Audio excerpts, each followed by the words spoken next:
আপনি তো অনেক পাগল হয়ে গেছেন ছোট পোলাবানের কথা না রে দে হুদা দে বুঝিয়ে দিছেন আমি না তারপর ওকে যাও বাংলা কথা বুঝো না তুমি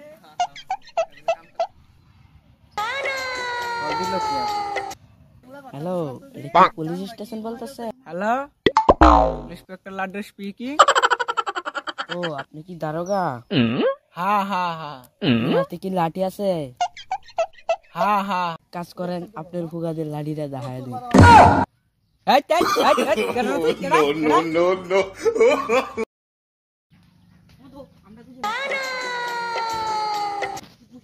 হ্যালো হ্যালো হ্যাঁ কিছুক্ষণ আগে কি ফোন দিয়ে একটা ছোট বাচ্চা কল দিছিল হ্যাঁ হ্যাঁ আপনার ছেলে তো অনেক পাজি আমাকে বলে আমার লাঠি আমার ফুগা দিয়ে ঢুকাই দিতে হ্যাঁ আপনি তো অনেক পাগল হয়ে গেছেন ছোট পোলাবানের কথা না রে দে হুদা দে বুঝিয়ে দিছেন তাড়াতাড়ি বার করুন নাইলে আপনি বাস্তা নিয়া তাড়াতাড়ি বার করুন হাবিলদার ইয়াচ্চার no, no, no, no.